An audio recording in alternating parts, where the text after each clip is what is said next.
नमस्कार साथियों, आप सबका स्वागत है हमारे YouTube चैनल पर। आज के इस वीडियो में हम कक्षा 10 के हिंदी के चैप्टर 1 के क्वेश्चन आंसर करेंगे, तो आप एंड तक जुड़े रहे। फर्स्ट क्वेश्चन है आपका, गोपियों द्वारा उद्धव को भाग्यवान कहने में क्या व्यंग्य निहित है? आंसर है इसका, गोपियों द्वारा उद्धव को भाग्यवान कहने में यह व्यंग्य निहित है कि उद्धव वास्तव में भाग्यवान न होकर अति भाग्यहीन थे।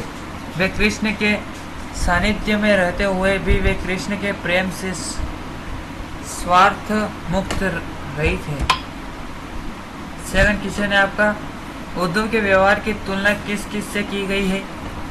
तो इसका आंसर है, पहला, गोपियों ने उद्धव के व्यवहार की तुलना कमल के पत्ते से की जाती थी, जो नदी के जल में रहते हुए भी जल की ऊपरी सतह पर ही रहता था। सेकंड, उद्धव जल के मध्य रखे तेल के गागर की बाती थी, जिस पर जल की एक बूंदे भी टिक नहीं सकती। थर्ड है, उद्धव ने गोपियों को जो योग का उपदेश दिया उसके बारे में उनका यह कहना था कि यह योग सुनते ही कड़वी ककड़ी के समान प्रतीत होता है। थर्ड क्वेश्चन है आपका, गोपियों ने किन किन उदाहरणों के माध्यम से उद्धव को उलाहने दिए? तो इसका आंसर है, गोपियों ने कमल के पत्ते, तेल की मटकी और प्रेम नदी के उदाहरण के माध्यम से उद्धव को उलझाने दिए थे। प्रेम रूपी नदी में पांव डुबाकर भी उद्धव प्रभाव से रही थे। तो इसका फोर्थ क्वेश्चन है आपके, उद्धव द्वारा दिए गए योग संदेश ने गोपियों की वीरांगीन में की काम कैसे किया?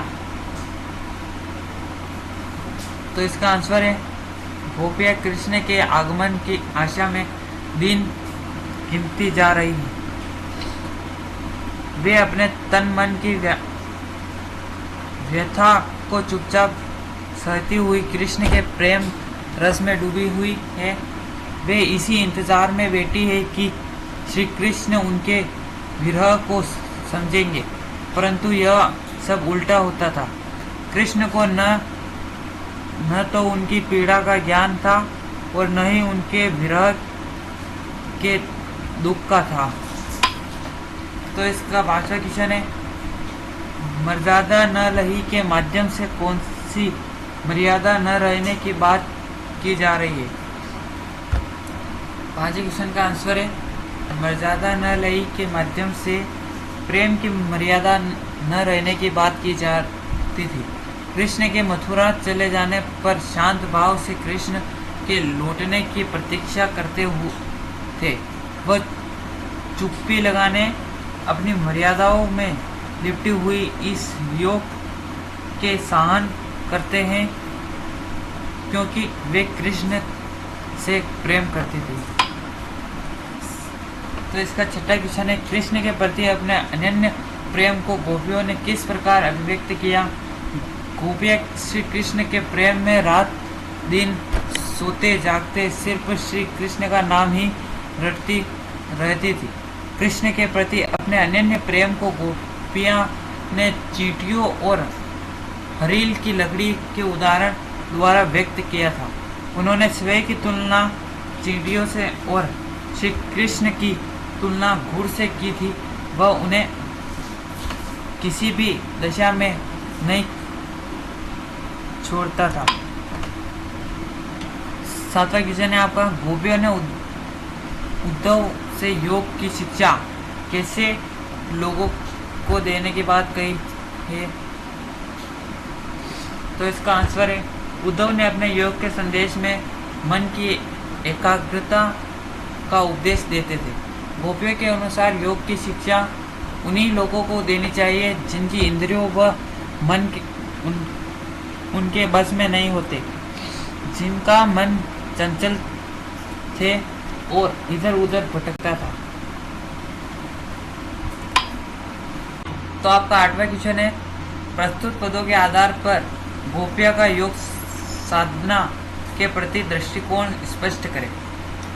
तो इसका आंसर है, प्रस्तुत पदों के आधार पर स्पष्ट था कि गोपिया योग साधना को निरस, व्यर्थ और अवांछित मानते थे। गोपियों के दृष्टि में योग उस कड़वी ककड़ी के समान थे जिसे निगलना बड़ा ही मुश्किल थे। सूरदास जी गोपियों के माध्यम से आगे कहते थे कि उनके विचार में योग एक ऐसा रोग था। तो आपका 9वां क्वेश्चन है, गोपियों के अनुसार राजा का धर्म क्या होना चाहिए। तो इसका आंसर है, गोपियों के अनुसार राजा का धर्म उसकी प्रजा को अन्याय से बचाना तथा नीति से राजधर्म का पालन करना।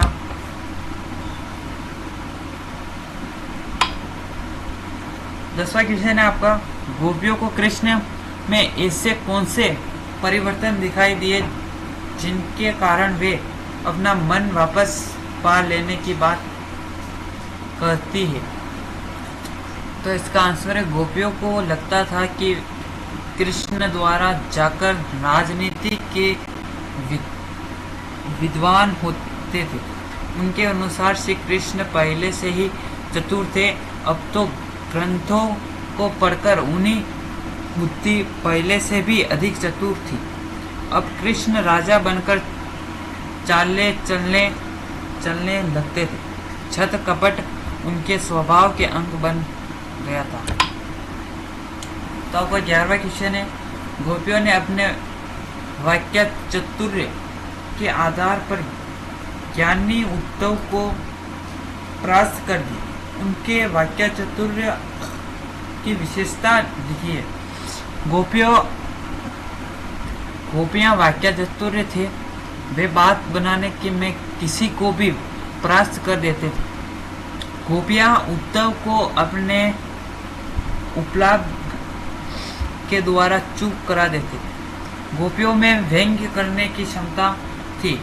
वह अपनी तर्क क्षमता से बात पर उद्धव को निरुत्तर कर देती थी।